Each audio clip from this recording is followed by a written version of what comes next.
Bismillahirrahmanirrahim. Assalamualaikum warahmatullahi wabarakatuh. Selamat malam mahasiswa baru Unsia.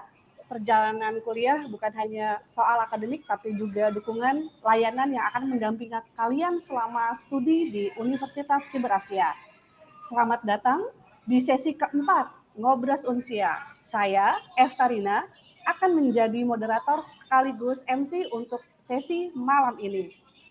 Sesi ini akan membahas layanan pendukung mahasiswa, termasuk fasilitas, program, dan dukungan non-akademik yang bisa kalian manfaatkan. Jangan lupa ya, catat pertanyaan kalian karena akan ada sesi tanya jawab. Diharapkan teman-teman bisa on cam ya. Malam hari ini saya akan perkenalkan narasumbernya nih ada 3. Tanpa berlama-lama saya akan memperkenalkan narasumber kita malam ini. Yang pertama Bapak Dr. Yusuf Setiadi SH SSTMK MUM, Ketua Satgas PPKPT. Selamat malam Pak Yusuf. Selamat malam. Assalamualaikum warahmatullahi Waalaikumsalam wabarakatuh. warahmatullahi wabarakatuh. Narasumber kedua Ibu Vera Liliana SEMAK, Kepala Biro Keuangan. Malam Bu Vera, sudah hadir Bu Vera? Udah ada ya tadi Bu Vera ya. Malam Bu Vera. Dan yang ketiga ini Ibu Dian Meta Ariyanti SS MSI CPS, Kepala Biro Kemahasiswaan Kerjasama Internasional dan Tridharma Perguruan Tinggi. Selamat malam Bu Meta. Bu Meta sudah hadir ya. Selamat malam Kefta, sehat selalu. Semangat. Sehat Bu Meta. Semangatnya baru pulang ya dari Wonosobo Bu Meta, luar biasa. Siap. Thank you Kefta. Oke. Baik, rekan-rekan mahasiswa baru Unsia, sesi malam ini akan fokus pada 3 hal: layanan kemahasiswaan dan benefit program SGS, layanan keuangan, dan sosialisasi Satgas PPKPT. Baik, saya persilahkan Pak Yusuf Setiadi untuk menyampaikan sosialisasi Satgas PPKPT-nya. Dipersilahkan Pak Yusuf.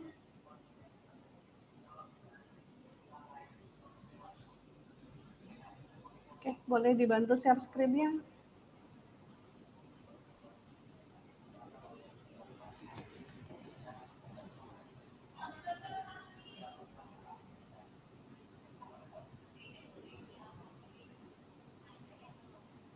Baik teman-teman, sambil menunggu share screen dari Pak Yusuf. Ini mulai. Oke.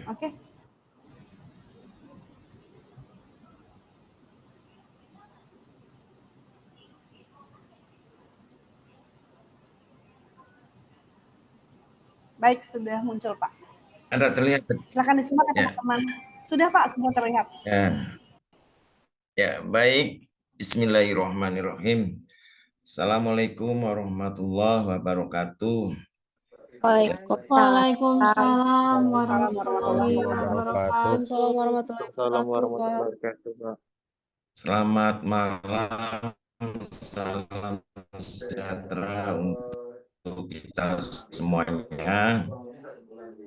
Yang saya hormati para narasumber, panitia penyelenggara kegiatan Ngobras Unsia, rekan-rekan mahasiswa baru Universitas Siber Asia.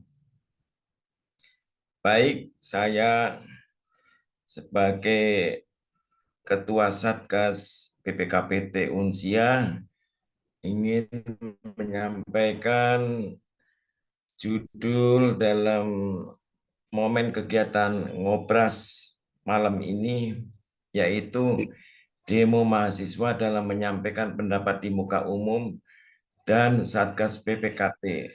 Apa ada hubungannya dengan Satgas PPKT? Kita simak ya. Adalah masalah demo. Yang kedua, hak menyampaikan pendapat di muka umum.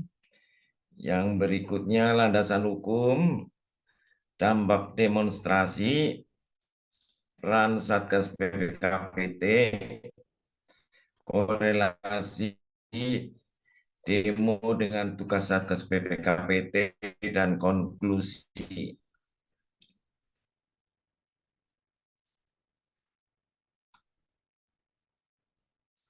Seperti yang rekan-rekan perhatikan, ya, ini gambar sekilas masalah demo ya, yang baru saja terjadi di India, ya, terutama di ibu kota.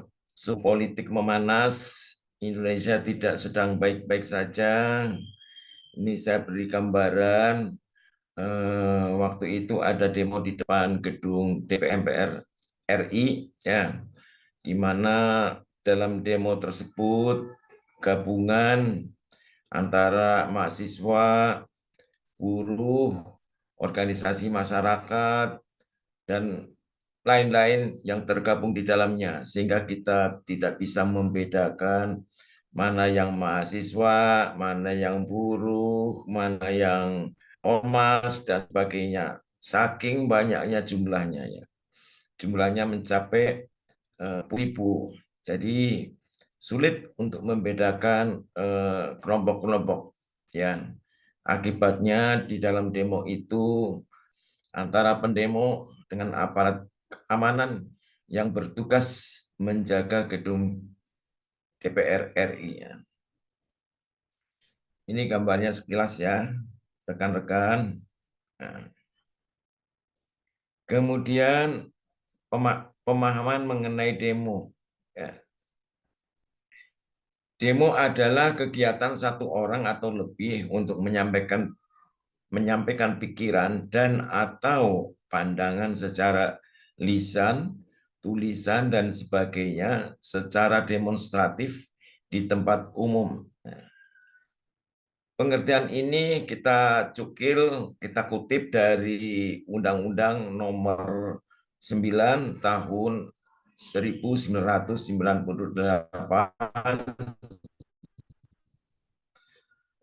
tentang menyampaikan pendapat di muka umum, di muka umum secara menurut undang-undang. Indikator dari pengertian tersebut, indikatornya adalah adanya suatu kegiatan. Kegiatan itu dilakukan lebih dari satu orang. Kemudian kegiatan tersebut menyampaikan pikiran atau pandangan, caranya dengan lisan, dengan tulisan, dan sebagainya melalui demonstratif di lokasinya di muka umum, ya. Di muka umum artinya siapa saja bisa menyaksikan.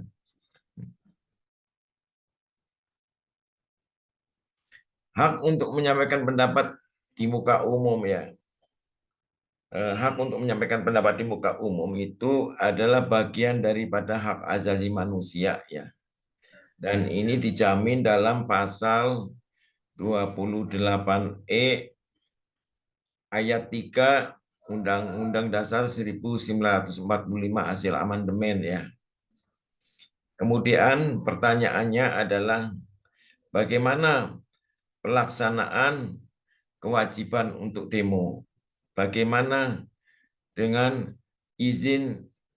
Bagaimana dengan pengawalan? Bagaimana dengan batas waktu? Bagaimana dengan kepatuhan dan sebagainya? Baik, kita mencoba secara ringkas menjawab ini pertanyaan-pertanyaan ini, ya. Jadi demo ini pesertanya terlalu banyak, tidak bisa dikoordinir secara baik, ya. Sehingga di situ ada kewajiban-kewajiban yang mesti ditaati oleh para pendemo yang pelaksanaannya ternyata tidak bisa ditaati, ya. Kenapa? Karena di situ mengganggu ketertiban umum, ya, yang harus dijaga dengan baik. Tidak boleh melakukan kegiatan-kegiatan anarkis, ternyata terjadi kegiatan-kegiatan anarkis. Karena kewajiban yang sulit dikendalikan. Apakah ada izinnya? Ternyata dari pihak aparat kepolisian, para pendemo ini tidak membuat izin, sebagaimana diamanatkan dalam undang-undang menyampaikan pendapat di muka umum. Bagaimana dengan pengawalan? Ternyata kegiatan ini tidak dikawal sama sekali oleh aparat keamanan. Sesungguhnya demo yang damai itu harus dikawal. Bagaimana dengan batas waktu? Batas waktunya tidak ada yang seperti yang tertera di dalam undang-undang. Harusnya batas waktunya sampai sore, tidak sampai malam hari. Ternyata sampai malam hari. Kemudian bagaimana dengan kepatuhannya? Ternyata banyak larangan-larangan yang dilanggar oleh para pendemo dan sebagainya. Jadi hal inilah pertanyaan-pertanyaan yang di dalam undang-undang yang banyak sekali tidak ditaati oleh para pendemo. Kemudian landasan hukum yang pertama adalah nilai-nilai Pancasila. Kalau kita memahami dari nilai-nilai Pancasila, tentu kegiatan demonstratif yang anarkis tentu ini tidak menggambarkan daripada nilai-nilai Pancasila, ya. Karena di sini yang seharusnya para pendemo itu anggaplah misalkan sebagai warga negara yang beriman, yang beragama misalkan, dia paham agama, pasti dia akan menjaga dan merawat hal-hal untuk kepentingan umum. Ternyata kepentingan umum itu tidak dijaga, ya. Kemudian amanah konstitusi, ya, boleh menyampaikan pendapat, haknya, tetapi kewajibannya tidak dijalankan dengan baik, ya. Kemudian secara khusus landasan hukumnya ada tercantum di dalam Undang-Undang Nomor 9 tahun 1998 tentang kemerdekaan menyampaikan pendapat di muka umum. Kemudian undang-undang ini turunannya bisa dibuat dalam perda tingkat provinsi, kemudian bisa juga dibuat dalam perda di tingkat kota, perda di tingkat kabupaten, peraturan rektor, dan lebih khusus lagi adalah peraturan Kapolri mengenai menyampaikan pendapat di muka umum. Hal inilah yang harus semestinya dipahami, ya, dipahami oleh para pendemo mengenai aturan perundang-undangan ini. Tapi perundang-undangan ini sama sekali diabaikan, ya. Dampak demonstrasi, ya. Dampak demonstrasi tentu ada dua hal, ya. Ada yang berdampak positif, ada yang berdampak negatif, ya. Yang berdampak positif tentu kalau demo itu berjalan sesuai dengan aturan, yaitu berjalan dengan damai, ya, tidak ada keributan, ya, tenang, dikawal sesuai aturan waktu, ya, menjaga ketertiban umum, ya. Kemudian perwakilan pendemo bisa bernegosiasi dengan yang dituju, misalkan kalau yang dituju itu adalah DPR RI, maka bisa bernegosiasi dengan anggota DPR RI dengan melalui perwakilan, karena jumlahnya banyak, mungkin perwakilan pendemo ini siapa-siapa saja bisa diizinkan masuk untuk bernegosiasi. Kemudian tuntutan yang diminta oleh para pendemo bisa dikabulkan. Nah, inilah yang positifnya, ya. Dan yang negatifnya yaitu kegiatan demonstrasi yang arahnya berjalan tidak damai, ya. Tidak damai itu bagaimana? Nah, antara lain melakukan pengerusakan, ya, fasilitas umum dirusak, kendaraan-kendaraan pribadi dirusak, ya, kemudian taman-taman dirusak, ya, stasiun-stasiun KRL dirusak, ya, melakukan pembakaran, keonaran, melakukan kekerasan fisik dan psikis, kerugian bagi diri sendiri dan kerugian juga bagi negara, dan sebagainya. Inilah dampak kalau tidak berjalan dengan damai. Peran Satgas PPKPT. Jadi PPKPT ini adalah pencegahan penanganan kekerasan di lingkungan perguruan tinggi. Ini Satgas ini dilindungi lewat peraturan menteri, yaitu Permendikbudristek nomor 55 tahun 2024. Ya. Tugasnya adalah menciptakan lingkungan kampus yang aman, inklusif, dan bebas dari segala bentuk kekerasan dengan cara menerima laporan kasus, melakukan edukasi dan sosialisasi anti kekerasan, mendampingi korban, serta melakukan pemantauan dan pelaporan kegiatan pencegahan kepada pimpinan perguruan tinggi. Inilah tugas daripada Satgas. Bagaimana dengan demo yang terjadi di gedung DPR MPR RI? Ya. Apakah ada hubungannya dengan peran Satgas? Ya. Manakala misalkan ya mahasiswa menyampaikan izin kepada pimpinan untuk ikut berdemo, misalkan prosedurnya lewat cara-cara yang benar, ada izinnya, mematuhi rambu-rambu perundang-undangan, tentu di sini ada irisan-irisan yang tentu dengan kegiatan demo itu akan berhubungan dengan lembaga perguruan tinggi. Ya. Peran Satgas ya, dalam bentuk kekerasan yang tercantum di dalam Permendikbudristek nomor 55 tahun 2024 adalah kekerasan fisik. Kekerasan fisik adalah seperti pemukulan, ya, pengerusakan, ya, kemudian pembakaran, itu kekerasan fisik. Ya. Kekerasan psikis itu yang ditimbulkan oleh mungkin ucapan, kebencian, ya, intimidasi, bisa membuat orang ketakutan, itu psikis ya.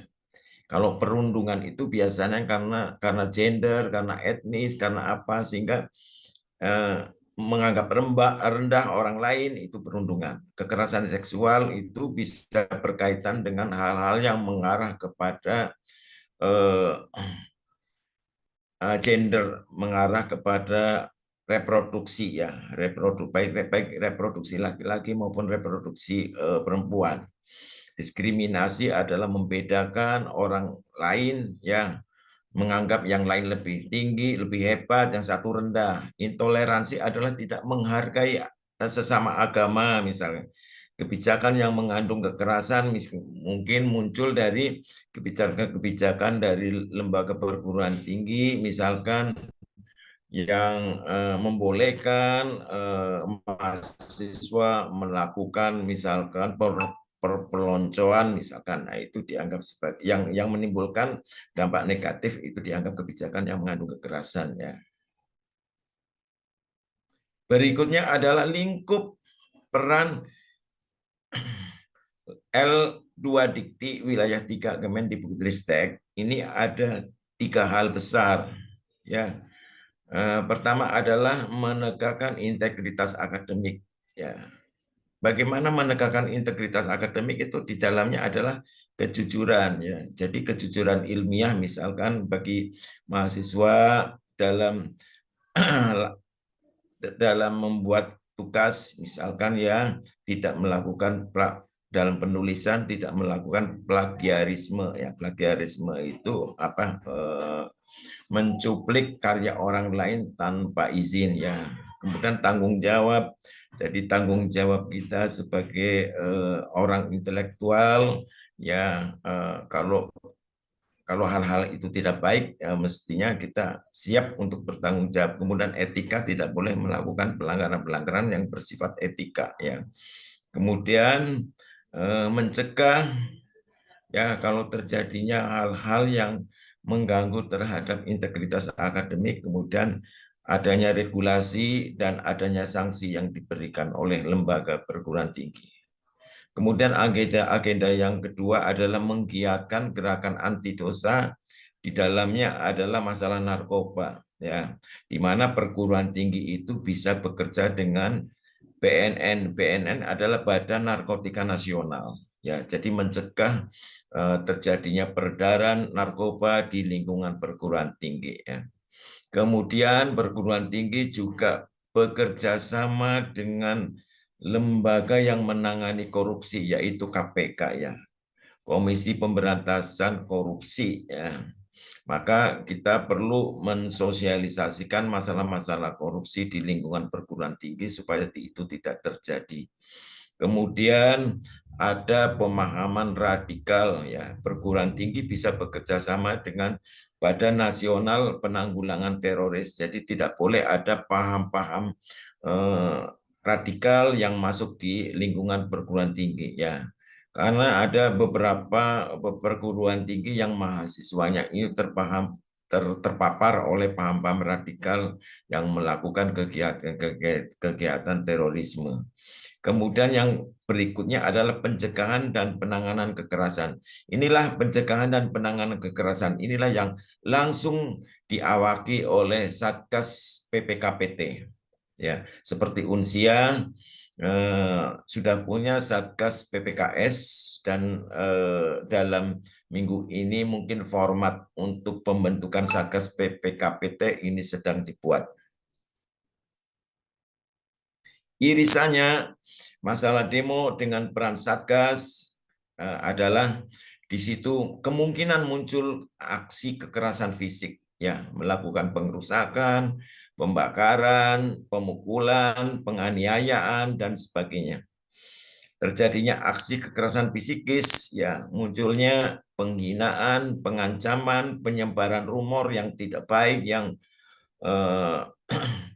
membahayakan, dan sebagainya, yang menimbulkan akibat terhadap kejiwaan seseorang menjadi terganggu. Ya.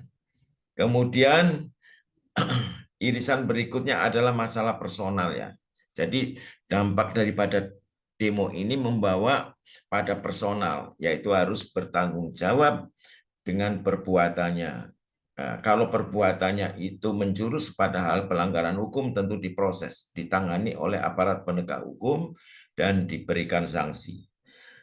Bagaimana dampaknya terhadap lembaga? Ya, mungkin ranah Tridharma perguruan tinggi terganggu. Ya, perguruan tinggi memediasi, koordinasi, misalkan kalau memang itu ada izinnya dari lembaga perguruan tinggi. Kemudian diproses dan ditangani. Yang ditangani adalah masalah etika dan disiplin mungkin, ya.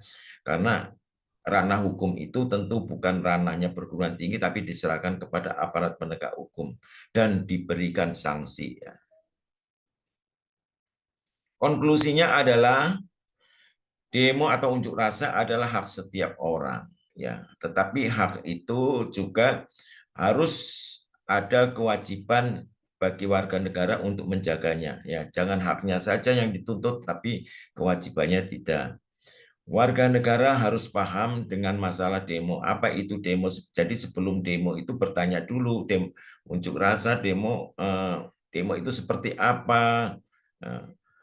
Pengaruhnya bagaimana, ya, jangan asal ikut-ikutan. Kemudian demo itu diatur dengan peraturan perundang-undangan. Kita harus paham dengan peraturan perundang-undangan yang mengatur tentang demo. Kemudian kalau kita sudah paham, pasti kita akan tahu konsekuensi hukumnya, ya. Kemudian Satgas PPKT ini tugasnya adalah mencegah dan menangani masalah-masalah kekerasan, kemudian memberikan sosialisasi peraturan undang-undang dan melakukan penyuluhan hukum, kemudian menegakkan aturan perundang-undangan dan memberikan sanksi. Jadi sebagai penutup, saya membuat pantun, burung irian, burung cendrawasih. Cukup sekian, terima kasih. Wassalamualaikum warahmatullahi wabarakatuh. Baik Pak Yusuf, terima kasih atas pemaparannya. Kita lanjut dulu ke narasumber kedua, ya, Ibu Vera dari Layanan Ya, Keuangan. boleh. Baik, dipersilahkan Bu Vera. Ya, baik. Terima Baik, kasih silakan Kak Bu Vera. Emma. Izin Screen. share ya sebentar. Ya, mana udah kelihatan? Sudah Bu, sudah terlihat. Oke, baik. Bismillahirrahmanirrahim. Assalamualaikum warahmatullahi wabarakatuh. Selamat malam, Bapak Ibu, teman-teman semuanya.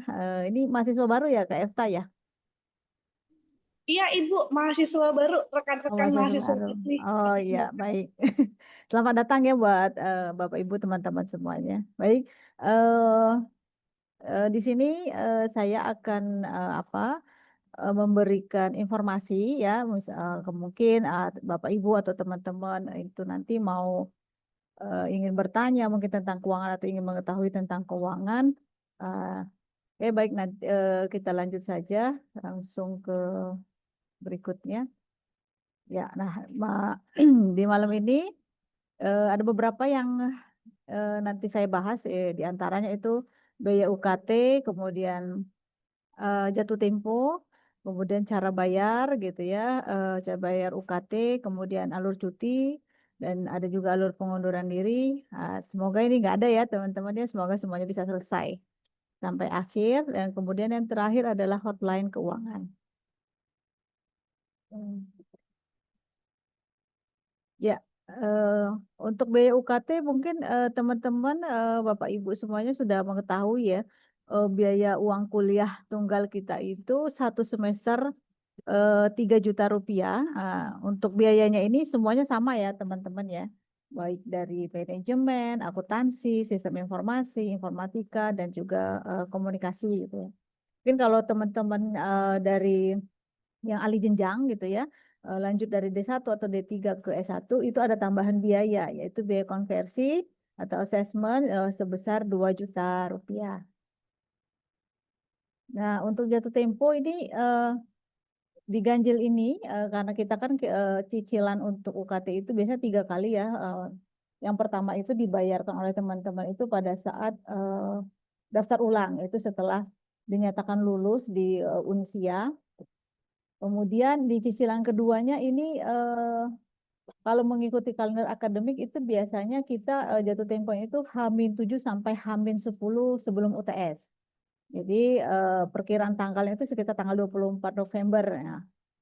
Kemudian untuk yang cicilan ketiganya itu juga sama H-7 sampai H-10 sebelum UAS ya. Itu kalau menurut kalender akademik di tanggal 26 Januari 2026. Untuk pembayaran UKT, nah di sini teman-teman nanti setelah mendapatkan NIM itu akan mendapatkan sistem gitu ya teman-teman ya. Nanti di sistem itu setelah login, teman-teman bisa diklik atau dilihat nanti di tagihan mahasiswa. Nah, kalau mau bayar itu kan misalnya ada tagihan itu ada 3 cicilan biasanya. Jadi cicilan 1, 2, 3. Kalau misalnya teman-teman mau bayar full, itu silakan diklik semua tiga-tiganya gitu ya. Tapi kalau mau bayar hanya cicilan aja, jadi teman-teman ngekliknya cukup 1 kali aja. Nah, setelah itu akan mendapatkan nomor VA. Nah, nomor VA-nya ini mohon diingat ya teman-teman hanya berlaku 3 hari saja. Jadi kalau misalnya teman-teman udah apa namanya ngeklik generate VA itu segera dibayar gitu ya, karena setelah 3 hari tidak berlaku lagi dan otomatis nanti teman-teman akan mengklik kembali gitu ya. Nah, dibayar itu adalah sesuai dengan nominalnya. Nah, di sini ada tambahan 4.000 gitu kan, karena tambahan untuk biaya VA-nya. Jadi kalau misalnya bayar cicilan artinya bayar 1.004.000 rupiah, seperti itu ya. Nah, untuk transfernya sendiri silakan teman-teman diupayakan adalah sebelum jatuh tempo tadi. Karena kalau misalnya sudah jatuh tempo, takutnya nanti sistemnya akan kelok gitu. Jadi akan menghambat teman-teman untuk berkuliah gitu ya di dalam sistemnya seperti itu. Untuk pembayaran ini juga ada 2 ya, tadi menggunakan si akad sama Adlink. Nah, sebetulnya sama aja, cuma kalau di Adlink mungkin dipilihnya adalah menu keuangan gitu. Tapi untuk tata caranya sebetulnya sama ya, teman-teman ya. Oke, selanjutnya ada pembayaran melalui M-Banking. Nah, kalau M-Banking di sini karena kita menggunakan VA BNI, Jadi kalau teman-teman dari bank lain yang bukan dari BNI mungkin pilihnya untuk kode BNI yaitu di 009. Nah, nanti masukkan nomor VE tadi yang sudah di-generate. Jadi untuk selanjutnya apa namanya diisi nominal transfernya berapa. Kemudian kalau yang untuk yang transfer antar bank ini hanya bisa digunakan transfer yang menggunakan real time online. Jadi yang biayanya 6.500. Jadi kalau yang 2.500 itu BI Fast itu kayaknya nggak bisa gitu ya. Jadi yang digunakan adalah yang real time online. Nah, selanjutnya adalah cuti. Nah, jadi teman-teman di sini cuti itu tentu ada syaratnya gitu ya. Biasanya nanti ada dari akademik itu kalau tidak salah itu syaratnya harus melewati 2 semester dulu, baru bisa teman-teman mengajukan cuti. Nah, untuk mengajukan cuti ini teman-teman harus menghubungi mahasiswa atau teman-teman mahasiswa menghubungi atau konsultasi dengan dosen pembimbingnya ya gitu ya atau dengan Kaprodi, dengan Setprodi gitu kan. Nanti teman-teman harus mengisi permohonan cuti di Siakat gitu. Setelah itu mendapatkan persetujuan dari dosen PA-nya atau Kaprodinya gitu ya. Nah, nanti setelah itu bisa di email ke BAA. Email BAA-nya itu baa@email.unsia.ac.id. Nah, nanti kalau sudah jangan lupa juga diisi, kemudian tanda tangan. Dan selanjutnya setelah diisi, teman-teman membayar tagihan cuti. Nah, tagihan cuti ini di sini adalah sebesar 150.000. Nah, nanti setelah selesai baru diproses sama BAA dan bisa diterbitkan surat persetujuan cutinya.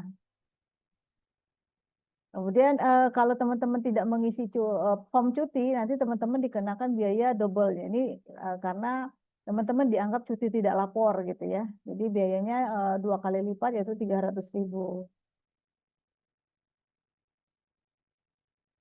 Nah, ini adalah alur pengunduran diri. Nah, kami sih berharap teman-teman setelah masuk Unsia bisa menyelesaikan sampai akhir gitu ya, sampai wisuda gitu, sampai mendapatkan ijazah S1 dari Unsia. Tapi jika memang teman-teman ingin ada yang ingin mengajukan pengunduran diri, di sini pun ada alurnya, yaitu jadi minta formulir pengunduran diri dari BAA. Nah, kemudian teman-teman juga harus mendapatkan tanda tangan ya, dari dosen PA-nya, Kaprodi gitu dan juga BAA.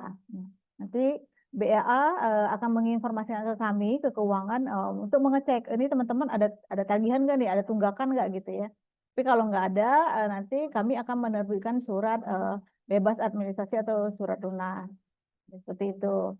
Nah, selanjutnya jika teman-teman ingin bertanya tentang keuangan atau ingin bertanya mungkin tagihan atau ada yang ingin ditanyakan mengenai keuangan, kami ada kontak hotline keuangan yaitu ada 2, dipilih salah satu aja, mau dengan Kak Rehan boleh atau dengan Kak Anissa juga boleh. Itu di 0812-8008-7526 ini dengan Kak Rehan ya. Kemudian dengan Kak Anissa di 0812-3416-7951. Atau bisa juga dengan email itu keuangan@mail.unsia.ac.id. Nah, perlu diperhatikan teman-teman untuk jam kerja kita ada di Senin sampai Jumat jam 9 sampai 17. Kemudian kalau Sabtu itu biasanya kita buka H-7 ya pengisian KRS, UTS dan UAS seperti itu. Nah, nanti kalau misalnya teman-teman belum dijawab WA-nya ditunggu dulu ya karena memang itu antrian kita jawab dari yang paling bawah. Jadi kalau misalnya teman-teman memang urgent sebisa mungkin WA-nya hanya sekali aja supaya bisa cepat mendapatkan balasan. Ya, seperti itu aja teman-teman Bapak Ibu semuanya, Kak Efta. Terima kasih untuk pemaparan dari keuangannya.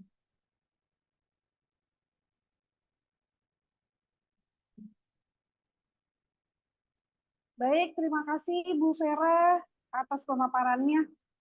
Kita lanjut ya ke narasumber ketiga kita, Ibu Dian Meta. Dari kemahasiswaan, Bu Meta, selamat malam. Sudah siap, Bu Meta? Halo, kan jadi grogi. Selamat malam Kak Efta, selamat malam teman-teman semuanya. Apa kabar? Sehat? Sehat, alhamdulillah. Baik, oke. Ini libur-libur tapi masih semangat ya teman-teman ya. Selamat malam Mas Ferry, halo. Dari Saudi Arabia Kak Efta, luar biasa. Ini saya belum sapa-sapa juga nih Kak Efta, teman-teman ini dari mana nih hari malam ini nih? Mungkin ada yang posisinya tidak di Jakarta atau sedang liburan. Terima kasih ya sudah bergabung pada malam hari ini. Boleh dong di chat mungkin bisa disampaikan lagi di mana? Oh, Mbak Lilis dari Bekasi, Kak Efta. Mas Fatir dari Gorontalo, mantap. Ada dari Pandeglang. Mas Pudin Pamulang. Waduh, Mas kita agak-agak samaan. Pamulangnya di mana nih kira-kira nih? Yang jangan tetangga saya, Kak Efta. Baik, ada dari Pekanbaru. Selamat malam Mas Andi atau mohon maaf Mbak Andi Nahda. Cikarang, Puncak. Bener kan? Lagi liburan nih Kak Afta nih. Mbak Tabita dari mana Mbak Tabita? Selamat malam. Oke, Mbak Tabita masih itu ya. Oke, Bandung, dari Karawang. Taiwan, halo Taiwan, Ragunan. Mbak Vera dari Ragunan, Mbak Vera. Wah, tinggal ngesot ke ini ya, ke kampus ya Mbak Vera ya. Iya, betul banget. Kayaknya bisa nih sering-sering main ya, Mbak Nah, Meta. iya bener banget. Karena kalau di kita banyak kegiatan ya Mbak Vera ya. Jadi Betul. sama Pak Yusuf juga ya Pak Yusuf ya. Nah Pak Yusuf juga ada di kampus. Jadi kalau teman-teman Pak Yusuf ngajar apa Pak Yusuf? Dosen apa nih Pak Yusuf? Belum cerita nih juga dosen. Ya, baik Ibu Meta. Standby saya. Standby ya Pak Yusuf ya. Pak Yusuf juga dosen manajemen ya teman-teman ya. Betul kan Pak Yusuf G? Nun sewu. J, Nah, sama dosen MKDU, Bu. MKDU betul. MKDU tahu MKWK. nggak teman-teman? MKWK, MKDU, MKWK artinya apa tuh Pak? Mungkin teman-teman ada yang perlu diinfokan Pak. Izin. Dulu namanya MKDU, Mata Kuliah Dasar Umum, seperti Bahasa Indonesia, Pendidikan Kewarganegaraan, Pendidikan Betul. Pancasila, Pendidikan Hmm, Agama. tuh Nah, banyak ya Pak. nah, itu Kuliah masih bagian dapat dari ya Pak? Kemudian berubah sekarang menjadi MKWK, mata kuliah wajib kurikulum. Jadi semua itu wajib harus diikuti. Kalau nggak diikuti, maka hasilnya tidak lengkap. Maka tidak bisa lulus Pak. Oh, betul ya Pak? Jangan ya teman-teman ya. Tapi nanti akan ada pendampingan ya Pak Yusuf ya buat teman-teman. Jadi jangan khawatir. Nanti akan ada pendampingan baik dari kemahasiswaan, tapi yang terpenting juga dari prodi dan juga teman-teman yang ada di akademik ya. Nah, saya izin mungkin melanjutkan. Noise-nya ada di mana ya teman-teman? Minta tolong admin. Izin. Thank you. Terima kasih banyak. Oke, saya lanjut. Terima kasih yang sudah chat ya dari Timika juga. Kemudian liburan ke Taiwan, mau on the way ke Hong Kong. Iya, cuma 1,5 jam ya. Wah, mantap. Oke, baik. Saya izin. Terima kasih. Mohon izin yang saya tidak sebutkan satu persatu, tapi saya sangat salut luar biasa teman-teman sudah hadir pada hari ini menyempatkan diri. Nah, perkenalkan, nama saya Meta. Saya dengan tim kemahasiswaan dan juga Biro Kerjasama Internasional dan Tridharma. Di sini ada, saya lihat ada Kak Jihan, ada Kak Casey, dan juga Kak Efta. Begitu ya, hari ini izin kami menyelenggarakan webinar kesekian. Keempat ya Kak Efta ya, kalau nggak salah ya? Oke, 4 dari 9 webinar yang insya Allah nanti akan mendampingi teman-teman semuanya. Dan kami berharap semoga dengan adanya webinar persiapan perkuliahan ini teman-teman bisa memahami paling tidak dan juga lebih bersiap begitu ya, kayak kita bilang ada banyak topik-topik menarik untuk teman-teman pelajari sebelum nanti teman-teman kuliah pada waktunya begitu. Nah, izin saya share hari ini terkait dengan layanan pembinaan kemahasiswaan ya teman-teman ya. Oke. Nah, oke. Kalau bisa dilihat, kami adalah Biro Kemahasiswaan dan juga Kerjasama Internasional Tridharma. Ini membawahi ada divisi kemahasiswaan begitu dan ada divisi kerjasama dan juga ada divisi counseling. Nah, satu biro lagi adalah biro persiapan bahasa Inggris sebenarnya Kak ya sebentar.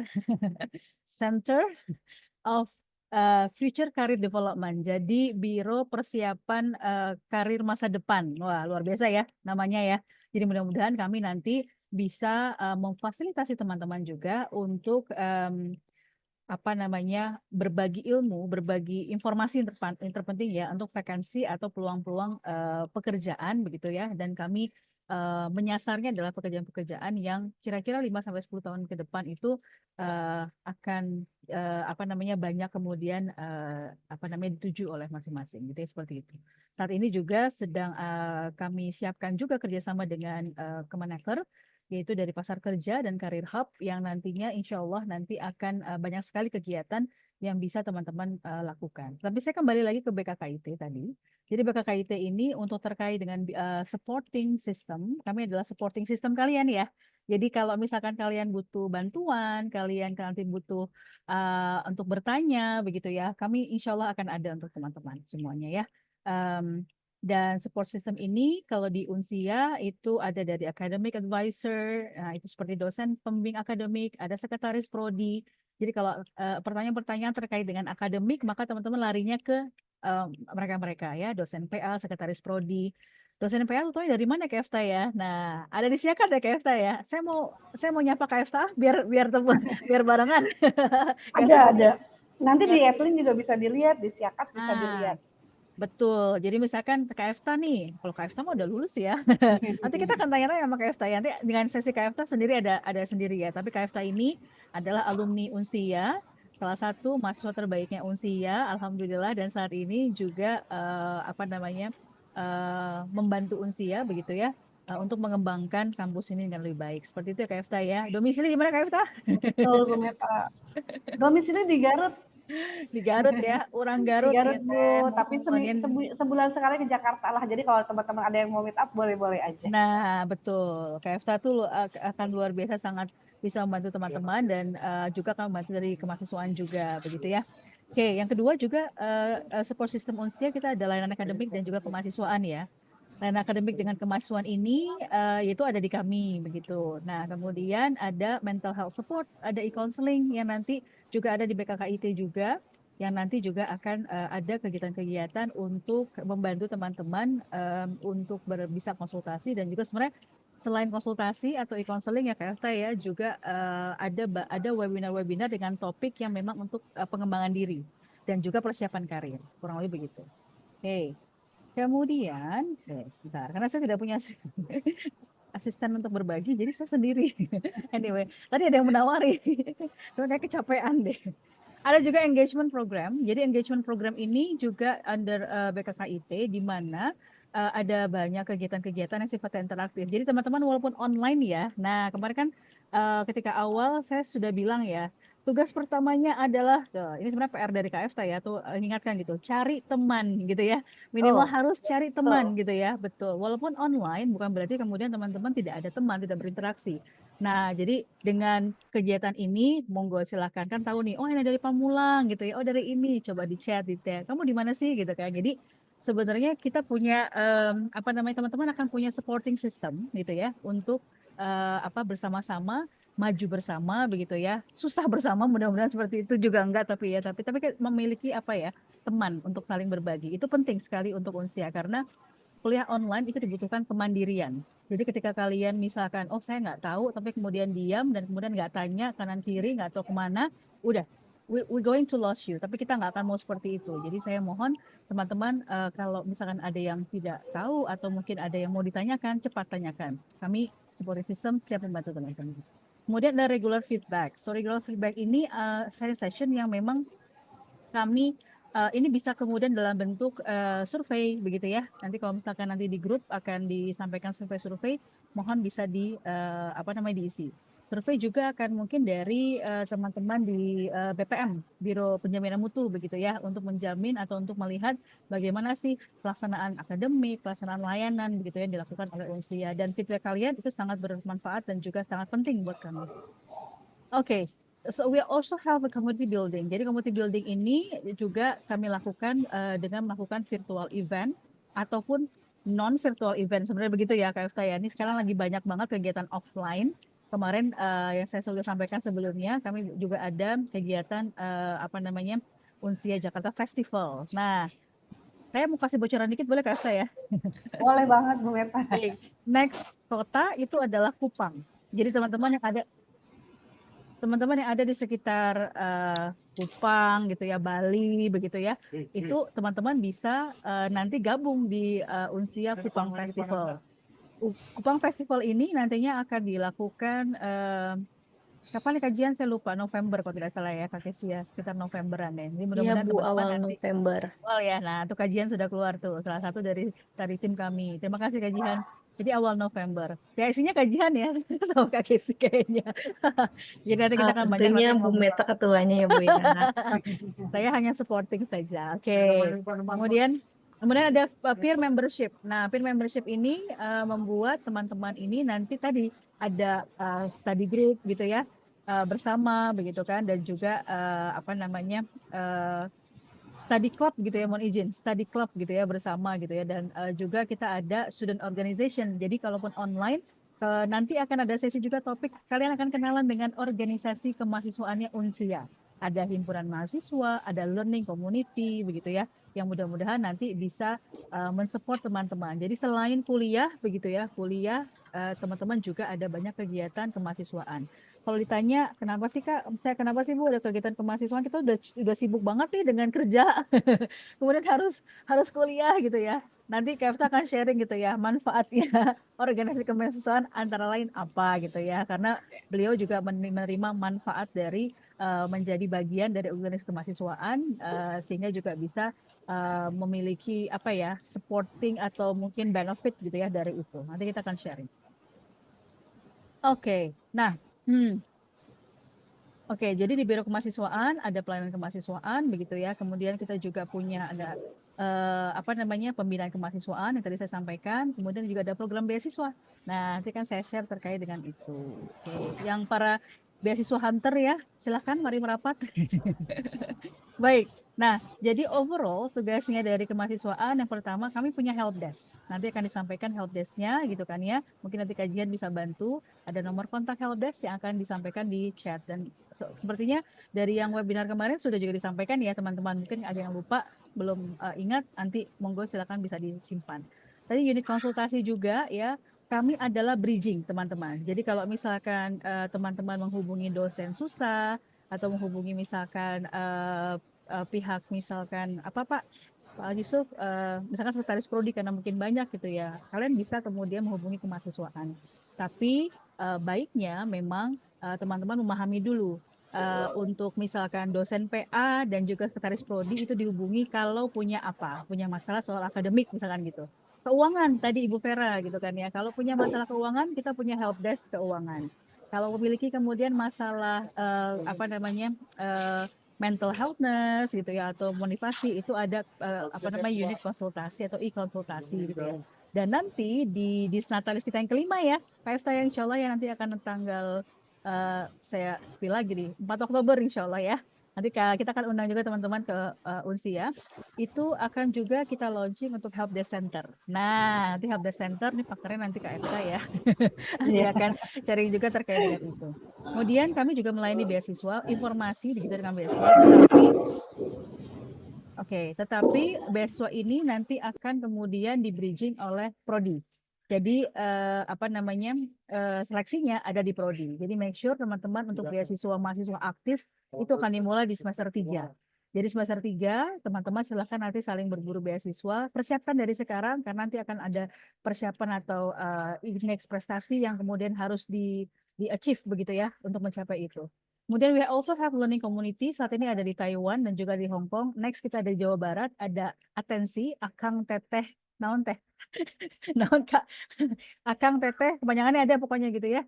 Nah, nanti KFTA yang ini deh. Terus kemudian kita juga tadi ada Career Development Center yang sekarang kemudian namanya adalah Biro CFCD, Career of Future Development Center. Kemudian juga ada Transfer Study, di mana nanti ketika kalian lulus, kami akan kirimkan survei dari Dikti Dan ini tujuannya adalah tadi untuk melihat bagaimana kesesuaian dari akademik dan juga lulusan kita yang ada di luar di industri. Dan tadi Pak Yusuf sudah sampaikan begitu ya, Satgas Pencegahan dan Penanganan Kekerasan Seksual gitu. Mohon maaf Pak Yusuf belum diupdate nih aturan PPKPT ya. Tadi Pak Yusuf sudah sampaikan ya, ini terakhir PPKS nih. Nah. Tapi perbaikan atau perubahannya adalah sekarang di PPKPT dan alhamdulillah Unsia sudah memiliki ya Pak untuk Satgas PPKPT yang tadi sudah disampaikan oleh Pak Yusuf. Oke, jadi ini saya akan skip saja. Intinya sama ya, bahwa kami juga akan membantu teman-teman untuk upgrade skill dan knowledge. Saat ini sedang dipersiapkan pelatihan-pelatihan yang nanti bisa kalian ambil sebagai micro credential ya program untuk teman-teman upgrade skillnya. Nah, memang itu nanti akan di luar dari uang kuliah tunggal atau UKT. Tetapi insya Allah akan sangat berbenefit dengan kalian. Dan kami akan pastikan begitu ya untuk biayanya itu akan disesuaikan dengan mahasiswa Unsia. Kurang lebih seperti itu. Nah, ini tadi saya sampaikan ya. Jadi apa saja sih beasiswa yang ada di Unsia? Nah, kita punya dua sebenarnya KFTA ya. Beasiswa untuk mahasiswa baru begitu ya, yang teman-teman seperti ini ya, masuk melalui jalur beasiswa. Jadi kan ketika pendaftaran ada kanal atau ada jalur gitu kan beasiswa, ada jalur reguler, ada jalur konversi begitu ya.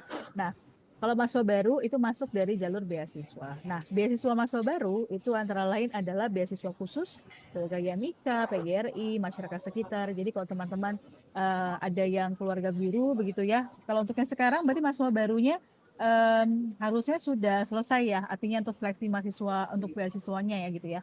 Mungkin nanti bisa disampaikan ke kerabatnya juga boleh. Kemudian kita juga ada untuk beasiswa mahasiswa aktif yang akan mulai semester 3 itu ada beasiswa akademik, non-akademik begitu. Non-akademik ini sebenarnya ini ya KFTA ya, teman-teman yang punya prestasi baik itu prestasi olahraga atau lomba kompetisi gitu ya. Tingkat nasional atau tingkat internasional juara 1, 2, 3 itu bisa kemudian apply melalui prodi untuk beasiswa ini. Nah, ada beasiswa tidak mampu dan juga disabilitas dan kami juga punya KIP gitu ya, Kartu Indonesia Pintar. Semesta ini adalah program beasiswa dari Sevima dan juga sumber-sumber yang lain. Kita juga ada beasiswa sosial media untuk para influencer atau YouTuber begitu ya, yang juga berkontribusi terhadap Unsia dan juga memiliki lini followers yang cukup banyak. Oke. Oh sorry. Tadi saya mau sampaikan, jadi untuk beasiswa ini nantinya range-nya antara 30 sampai bisa 100% ya UKT. Dan kalau teman-teman yang sekarang sudah lolos untuk beasiswa mahasiswa baru, ya pastikan teman-teman menjaga IPK-nya, IPS-nya dan juga IPK-nya supaya benefitnya semester selanjutnya tetap bisa kemudian mendapatkan beasiswa tersebut. Tapi beasiswa ini nantinya harus kemudian teman-teman report ya. Nah, ke Biro Kemahasiswaan sehingga kami bisa tahu gitu ya. Dan juga menjaga komunikasi kita supaya bisa lebih lancar. Jadi update informasi pembukaan beasiswa itu di channel resminya Unsia, follow Instagram, follow TikTok-nya Unsia, lihat juga follow YouTube-nya kita punya Unsia TV. Kemudian siap dan unggah syaratnya apa saja, kemudian menghubungi dosen pembimbing akademik. Jadi dosen pembimbing akademik harus teman-teman tahu gitu ya. Kalau misalkan ada yang tanya, Bu saya belum ada nih, tunggu ya. Kita kayak saya sabar, nanti insya Allah akan terlihat gitu. Kalau kata saya bilang gitu ya, sabar gitu. NPM belum ada, sabar gitu ya. Kayak gitu ya. PDDikti belum ada, sabar gitu ya. Insya Allah semua akan ada pada waktunya. Kemudian ketika eligible, mahasiswa dapat mengikuti seleksi beasiswa di prodi, kemudian lulus tes mendapatkan beasiswa berupa potongan biaya kuliah tertinggi. Oke, sedikit saja kegiatan kemahasiswaan kita, seperti tadi saya sampaikan, ini banyak sekali. Monggo silakan teman-teman nanti bisa berperan serta. Ini baru kemarin kita juga ada closing ceremony KFTA, ada alhamdulillah kembali satu mahasiswa Unsia yang menjadi 10 terbaik dan terbangkan ke Korea. Wow, Ini adalah batch ketiga. Begitu. Jadi artinya mahasiswa Unsia ini nggak kalah nih sama UI, IPB, ITB, Unibrau gitu ya. Dan itu kami sangat bangga sekali. Dan ini adalah itu juga buah kerjasama Unsia dengan CISIA dan SMIT. Jadi biro kerjasama dan kemahasiswaan dan kerjasama gitu ya internasional. Jadi semua kerjasama yang kita lakukan pasti akan baliknya lagi benefitnya kepada mahasiswa. Saya terlalu lama nggak? Kalau terlalu lama saya akan fast percepat begitu ya. Jadi ini beberapa kegiatan kita offline ya teman-teman ya. Jadi jangan berpikir bahwa kuliah online sudah begitu saja, tetapi kita punya banyak sekali kegiatan yang nanti teman-teman bisa lakukan. Dan ini adalah pameran hasil karya gitu yang biasanya selalu dilakukan setiap 1 semester atau 1 tahun ya Kak Kisi ya, saya lupa. Dari SI dan juga dari informatika begitu ya. Dan ini akan kemudian dipresentasikan, kemudian akan dipamerkan, sehingga hasil karya teman-teman itu bisa memiliki paling tidak feedback positif gitu ya, dan memberikan informasi kepada masyarakat luas. Nah, kita juga punya student gathering ya, jadi teman-teman halo yang ada di berbagai macam daerah begitu ya, kita sudah mengunjungi hampir sekitar 20-21 gitu ya, kota. Dan tahun ini kita akan tambah lagi gitu, tadi ada Kupang, kemudian mungkin ada Aceh, kemudian ada apa lagi case, saya lupa. Tapi kita sudah pernah ke Bandung, Malang, Garut, Medan, Samarinda, Palembang, Makassar, Riau. Mungkin nanti kalau ada yang mau request ya Kak Efta ya, boleh silahkan di chat. Mau kemana nih di-chat. gitu ya, seperti itu ya. Nanti boleh disampaikan ke kami. Nah, ini yang paling ditunggu ya Kak Efta, wisuda. Nah, Wisuda. seperti Kak Efta sudah, saya harusnya kasih foto saya dengan Kak Efta di sini ya. Tapi wisuda ini adalah goal dari teman-teman ya. Jadi ingatlah bahwa semua perjuangan teman-teman insya Allah akan berbuah manis apabila dilakukan secara konsisten, bertanggung jawab, dan juga mengikuti peraturan yang ada. Jadi kami berharap dalam 3,5 tahun untuk yang reguler atau mungkin 2 semester atau 4 semester untuk yang konversi, kita akan ketemu secara on-site. Nah, saya pengennya sih teman-teman on-site karena sudah online seterusnya gitu ya. Wisudanya on-site seperti Kak FK datang dari Garut. Bahkan teman-teman ada juga yang datang dari Jepang, dari Skotlandia untuk wisuda kita yang dilakukan secara hybrid. Nah, ini yang terakhir dari saya. Jadi ini nanti akan ada program informasi lebih lanjut terkait dengan SGS. Jadi teman-teman kita punya ada namanya program Student Get Student atau SGS. Nah, ini untuk mahasiswa aktifnya UNSI ya, yang memiliki komitmen. Nah, gitu ya, komitmen, kemudian teman-teman mau belajar untuk memahami aturan yang berlaku. Karena semua program itu pasti ada informasinya, ada tata caranya. Jadi tidak bisa kemudian dilakukan dengan tidak dengan aturan begitu ya. Kemudian yang pasti cinta Unsia ya. Nah, ingin juga membagi hal yang positif, information terkait dengan Unsia dan juga ingin kemudian memberikan dampak kepada komunitas. Ini adalah program di mana teman-teman masuk aktif mengajak kerabat, lingkungan begitu ya, untuk bisa mereka meningkatkan pendidikan tinggi di Unsia. Nah, apabila teman-teman mengajak kerabatnya atau lingkungannya begitu ya untuk kuliah di Unsia, maka Unsia akan berterima kasih dan juga kita memiliki program untuk potongan biaya kuliah besarnya adalah 500.000 per orang. Nah, ini menurut saya sangat baik sekali begitu ya, terutama misalkan teman-teman yang mau bayar kuliah menggunakan ini bisa. Ini adalah buktinya Kak Efta. Kak Efta sudah dapat berapa dari SGS? Mohon izin spill aja sedikit nominalnya. SGS aku dapat totalnya selama kuliah di Unsia aku dapat 35 juta. Wow, 35 juta. Waduh, gaji saya berapa ya? Oke. Ketutup Nah, Bu, buat bayar kuliah dari semester 1 sampai wisuda itu alhamdulillah ketutup. Alhamdulillah, betul. Dan harus sabar kembali lagi gitu ya. Nah, untuk ini teman-teman, kita insya Allah nanti akan ada sesi khusus ya untuk membicarakan terkait dengan SGS ini. Bagaimana tata caranya, tata mainnya, seperti itu. Yang pasti teman-teman dalam masuk aktif bisa kemudian teman-teman bergabung dari semester 1 nih ya gitu ya, dari mahasiswa baru boleh gitu kan ya. Kemudian tadi berhak bersedia mempromosikan Unsia, kemudian nanti akan ada ketentuan untuk apresiasi buat teman-teman begitu ya. Dan ini berlaku setiap semester, jadi don't worry ya. Dan tidak ada batasan jumlah calon mahasiswa yang diajak. Dan kemudian jika teman-teman bisa mencapai rekrutmen terbanyak begitu ya, teman-teman bisa diundang oleh Pak Rektor gitu kan untuk mendapatkan penghargaan seperti yang Kak Efta juga sudah kami undang begitu ya. Dan juga keikutsertaan SGS ini bersifat sukarela ya, no paksaan, tidak ada paksaan ya. Tetapi karena kami mempunyai peraturan, jadi nanti akan ada registrasi begitu ya, sehingga kami tahu evaluasi dan juga mohon maaf sebelum evaluasi adalah pelatihan. Supaya teman-teman punya product knowledge-nya sama seperti kita dan kami akan menyediakan tools-tools yang berguna untuk teman-teman bisa menyampaikan informasi tentang Unsia ke yang lainnya. Nanti kita akan ngobrol lagi terkait dengan ini. Oke, ini sedikit oleh-oleh dari saya, sedikit lagi oleh-oleh dari saya. Kami baru pulang dari Salatiga dan Wonosobo, mengunjungi salah satu mahasiswa kita di sana, namanya Mbak Melisa. Beliau adalah mahasiswa manajemen yang saat ini tingkat akhir dan ayahnya sempat menjadi korban tabrakan begitu ya, tabrakan motor dengan mobil begitu, sehingga kemudian 7 bulan tidak bisa bangun, tidak bisa beraktivitas apa-apa, dan Kamelisa ini baru di PHK dari pekerjaannya. They lost everything dan mereka pindah ke Salatiga dari Mojokerto, menjual segalanya, rumahnya dan lain-lain. Tapi Kak Melisa punya semangat yang tinggi untuk kuliah Kak Efta dan juga Luar teman-teman. biasa. Dan kemarin dia menumpang truk singkong gitu ya ke Jakarta hanya Betul, saya untuk sempat ketemu di depan. betul sama kayak saya. Dan itu hanya untuk melihat kampus kita dan juga untuk melakukan observasi terkait dengan tugas akhirnya. Kami di sana menemani kami di sana berkunjung dengan Pak Warek begitu ya untuk bersilaturahmi karena di Dies Natalis tema kita adalah Unsia with you. Jadi Unsia ada bersama kalian dan kita akan mendampingi kalian sampai nanti kalian selesai. Dan kami juga beraudiensi dengan Bupati Wonosobo. Mungkin ada yang dari Wonosobo mungkin ya. Nah, kami beraudiensi dan ada banyak program yang akan kami siapkan dengan Bupati di sana, dengan Bupati Wonosobo. Khususnya terkait dengan desa binaan, ada program saya akan spill sedikit Unsia di atas awan begitu ya. Nanti kita akan share-share terkait dengan hal tersebut nanti di lain kesempatan. Jadi mudah-mudahan teman-teman yang ada di sini selalu semangat begitu dan selalu open mencari informasi. Silakan monggo karena we are here for you. Terima kasih semuanya. Wabillahi hidayah. Wassalamualaikum warahmatullahi wabarakatuh. Thank you Kefta.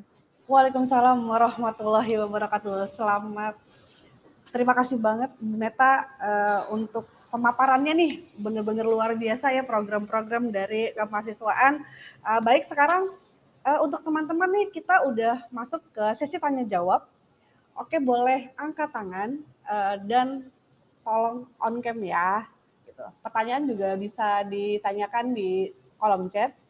Silahkan yang mau tanya boleh raise hand on cam. Oke, siapa dulu nih? Coba kita lihat siapa yang raise hand. Boleh on cam ya, yang mau tanya. Oke, ada Kak Muhammad Raffi ya? Kak Muhammad Raffi, oke. Boleh nih Kak Muhammad Raffi, silahkan. Oke, Assalamualaikum warahmatullahi wabarakatuh. Waalaikumsalam warahmatullahi wabarakatuh. Terima kasih Mbak Eftarina udah mempersilahkan saya. Perkenalkan, nama saya Muhammad Rafli dari Prodi Informatika. Saya punya beberapa pertanyaan nih Mbak terkait. Baik, boleh. Tadi kan sudah diberikan beberapa paparan ya. Kalau bisa dibilang ada 3 paparan lah. Tapi saya mau Betul. fokus ke 2 paparan terakhir yang disampaikan oleh yang pertama ada di Biro Keuangan yang disampaikan oleh Ibu Vera Liliana Ibu Vera. SE ya. Di sini ada 2 pertanyaan, Mbak. Yang pertama, untuk biaya kuliah itu ketika belum lunas tadi disampaikan ada H-7 sampai H-10, di mana kalau bisa tuh jangan sampai telat lah, karena itu akan berdampak ke perkuliahan nanti. Apakah dampak yang disampaikan itu seperti tidak bisa ikut TTS atau UAS, atau nanti ketika UTS atau UAS tetap bisa tapi tidak dikonversi nilainya ke dalam IP gitu. Itu pertanyaan pertama. Untuk pertanyaan kedua, selain biaya kuliah umum yang tadi sudah dipaparkan, tadi ada November sama Januari ya untuk cicilan kedua dan ketiga. Apakah ada biaya lain yang di luar biaya utama seperti pendaftaran ulang tiap tahun? Itu pertanyaan kedua. Oke. Lalu ada catatan lagi di paparan yang tadi disampaikan oleh Ibu Dian Meta Arianti, dengan gelarnya saya tidak bisa bacanya. Di sana dia menyampaikan beberapa pernyataan terkait perkuliahan dari layanan Unsia lah. Kemahasiswaan ya. Ya, layanan kemahasiswaan, sorry. Yang pertama, ini juga mungkin mewakili beberapa pertanyaan mahasiswa yang belum sempat join ke grup atau baru join ke grup. Yang pertama, sejauh pertemuan yang sudah dilakukan kurang lebih 4 kali ini, apakah sudah ada pembahasan penting seperti terjadinya daftar ulang, login si akad, pembagian kelas dan sejenisnya, gitu.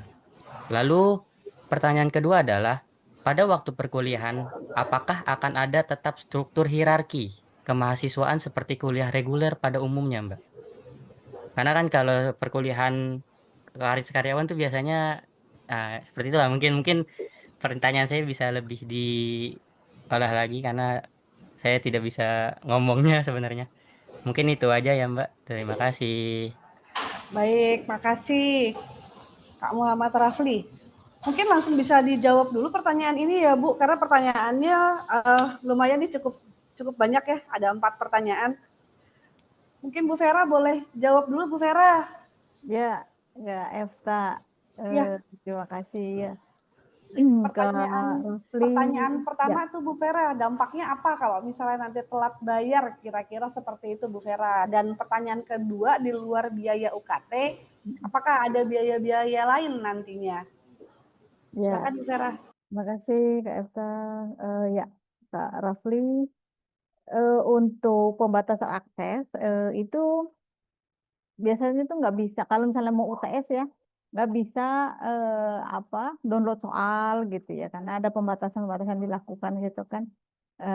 Nah itu di pembatasannya sampai Kak Rafli bayar gitu ya. Jadi makanya di sini tadi saya sampaikan buat Kak Rafli dan juga teman-teman semuanya, untuk pembayaran itu sebaiknya sebelum jatuh tempo gitu, karena takutnya itu tadi ada pembatasan akses atau nanti kalau kalau pembatasan akses jadi nggak bisa download soal gitu ya, nggak bisa upload dan juga nggak bisa lihat nilai kalau misalnya memang terlambat. Nah mungkin mungkin kalau ada permasalahan atau apa, coba ditanyakan dahulu ke hotline keuangan apakah ada solusi atau gimana begitu ya. Ke Efta, ke Rafli. Nah, kemudian yang kedua tadi biaya tambahan ya. Iya, di luar UKT Ya. ada nggak nih Bu? Nanti tiap tahun ada daftar ulang atau apa gitu. Iya. Kalau untuk biaya di Unsia itu nggak ada ya. Jadi hanya uang pendaftaran 100.000. Kemudian uang UKT-nya tiap semester itu 3 juta. Paling nanti kalau di akhir gitu ya Kak Rafli ya sama teman-teman semuanya itu nanti ada biaya yang namanya biaya sidang, tugas akhir dan juga biaya wisuda seperti itu. Paling itu tambahannya sejauh ini gitu ya. Gitu ya Kak Efta ya. Ya, baik gitu. Benar kan ya Kak Efta? Iya, jadi oke. Selamat. Jadi gitu ya Kak Rafli dan teman-teman, kalau misalnya nanti mungkin telat bayar, itu nanti akan ada pembatasan akses. Jadi teman-teman nggak bisa buka sistem perkuliahannya, kira-kira seperti itu. Ya. Jadi ditandain aja biasanya bayar itu pembayaran pertama di awal semester ketika belum mulai perkuliahan. Oke. Yang kedua itu selalu ditandain biasanya itu sebelum UTS. UTS itu sesi 8 berarti sesi 7-nya tuh udah siap-siap untuk bayar. Dan dan pembayaran ketiganya itu sebelum UAS ya Bu Vera, sebelum UAS. Jadi sebelum UAS kalian sudah harus bayar supaya tidak ada pembatasan akses. Di sesi ke-15 berarti ya. Benar ya? Iya, betul. Di sesi ke-15 sebelum ujian akhir. Nah, kalau misalnya tadi penambahan biaya-biaya lain nggak ada. Untuk Unsia hanya ada pendaftaran 100.000, UKT-nya 3 juta per semester, bisa dicicil 3 kali. Seperti itu ya Bu Vera? Betul. Ya. Biaya lain nanti kalau sudah di semester akhir, ada biaya tugas akhir dan ada biaya wisuda. Ya. Di luar ini sebenarnya ada Bu Vera, namanya kalau teman-teman mau beli jas alma mater. Nah, gitu betul. Ya, paling itu. Tapi beli jas alma mater itu Unsia sih nggak mewajibkan, jadi teman-teman bisa beli sesuai kebutuhan aja. Boleh di awal, boleh nanti di tengah semester, atau mungkin nanti sudah di akhir. Boleh banget, selagi sudah punya NIM, sudah bisa beli alma mater. Iya, betul. Ya, makasih ya Bu Vera penjelasannya. Ya, terima kasih. Semoga menjawab ya Kak Rafli ya. Oke, selanjutnya untuk Bu Meta nih dari kemahasiswaan, Kak Rafli tanya. Yang pertama tuh tadi dari udah 4 kali ngobras ini, sebenarnya udah ada belum Bu pembahasan teknis? Gimana cara buka LMS-nya nanti, kuliahnya kayak gimana sih, nanti bagi-bagi kelasnya kayak gimana, itu teman-teman pengen tahu. Yang kedua pertanyaannya, kalau kuliah online ada hierarki nggak Bu? Gitu seperti kampus-kampus onsite lainnya, seperti apa tuh Bu Meta? Boleh dijawab. Oke, terima kasih. Selamat malam Mas Rafli, salam kenal ya. Masnya dari prodi apa? Oke, nanti di chat aja ya. Ya, oke. Mas Raffi silakan nanti prodinya domisilinya di mana. Mudah-mudahan nanti kita bisa bertemu. Yang pertama adalah tadi terkait dengan saya catat kok Kak, tenang aja. Oh, informatika Bu, tadi Rafli Bu. Oh, informatika, siap. Ya. Oke.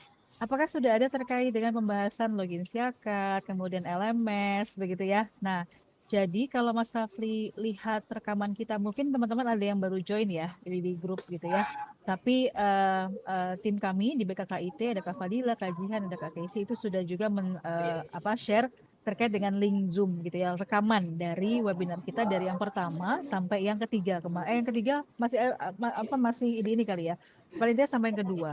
Dan juga dalam paparan saya di PPT sudah saya sampaikan sebenarnya jadwal 9 kali itu di apa saja, di kapan saja dan juga topiknya apa saja. Nah, memang untuk LMS ini kami sisihkan buat topik terakhir supaya teman-teman nih banyak dulu yang join begitu ya.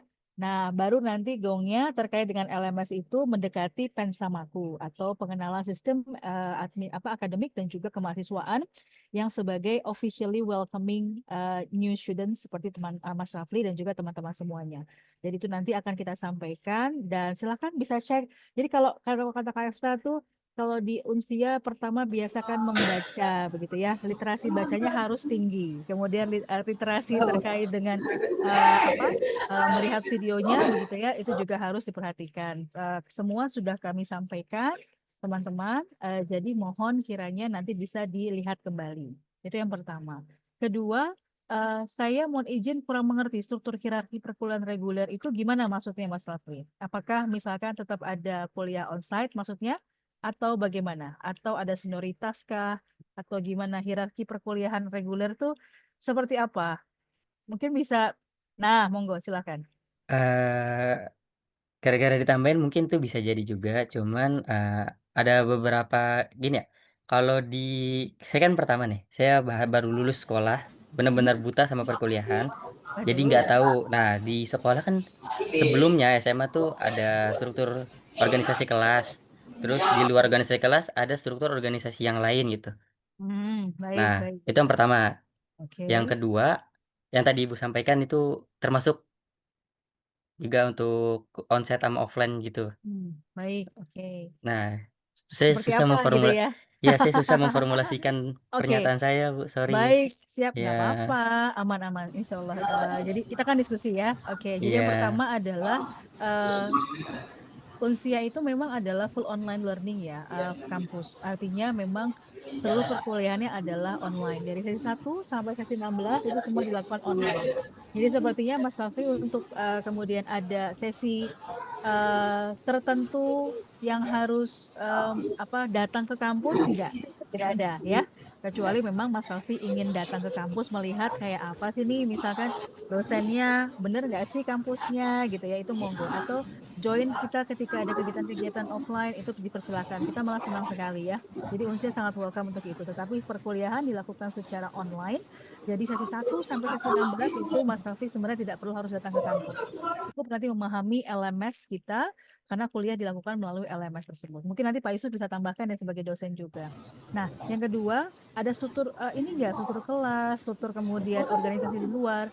Yang pertama, kalau di kelas kayaknya kita nggak ada struktur-strukturan ya Kak Efta ya. Nah, kecuali misalkan teman-teman ini sangat kreatif untuk membuat yang pertama seperti grup kelas. Jadi setiap mata kuliah itu biasanya ada grup kelas. Jadi teman-teman harus update informasi kira-kira misalkan kelas ini grup kelasnya mana ya. Nanti biasanya di dalam audiensi sih, pertemuan dengan prodi gitu ya dan juga sama aku itu juga pasti akan disampaikan. Ini grup kelas ini seperti apa. Jadi jangan sampai ketinggalan terkait dengan itu. Kalau ketinggalan tanya gitu ya. Jadi jangan malu bertanya sesuatu di jalan lah pokoknya kalau di Unsia. Itu yang pertama. Yang kedua, karena kita punya ada organisasi kemahasiswaan Mas Rafli, jadi kan ada HIMA, Himpunan Kemahasiswaan, ada 5 program studi, ada 5 HIMA, ada juga 2 learning community. Jadi kalau Mas Rafli ingin bergabung dengan hima tersebut, kita senang sekali gitu ya. Nanti akan ada sesi selanjutnya terkait dengan penjelasan organisasi kemahasiswaan. Nanti di situ memang ada struktur organisasi, ada ketua, wakil ketua, ada divisi mana gitu-gitu. KFTA salah satu yang sudah berkontribusi dan juga aktif 2 periode bahkan di Himakom, ya Himpunan Mahasiswa Komunikasi. Nanti tugas-tugasnya apa segala macam nanti bisa share nanti di di webinar selanjutnya ya. Nah, nanti bisa fokus ke situ. Jadi artinya ada Mas Rafli terkait dengan itu. Jadi kalau misalkan mau bergabung silahkan memperbanyak teman begitu ya, itu juga baik, memperbanyak networking juga. Seperti nanti kalau misalnya Mas Rafiq mau kemana itu, oh saya punya teman di mahasiswa di sini nih, gitu kan, seperti itu. Mudah-mudahan itu membantu ya Mas Rafiq untuk menjawabnya. KFTA, enggak? Ya, baik Kak Rafli, mudah-mudahan menjawab ya. Sangat terjawab, Kak. Terima Oke. kasih. Sama-sama Kak Rafli. Baik, selanjutnya ada yang udah on cam dan raise hand nih. Ada Kak Mika dari manajemen. Boleh silakan Kak Mika. Baik, makasih Kak Efta. Perkenalkan, saya Mica dari manajemen. Ada 3 sih yang mau aku tanya. Ini kayaknya ke Bu Meta ya. Soalnya tadi sempat sinyalnya hilang, jadi aku mau konfirmasi lagi, takut aku salah paham. Tadi yang pertama, bentar ya nak. Jadi yang pertama untuk beasiswa. Beasiswa kan tadi katanya bisa untuk mahasiswa baru. Aku kebetulan mahasiswa baru tapi aku konversi gitu ya. Itu berlaku apa enggak gitu? Apa cuma untuk yang maba yang biasa aja gitu ya?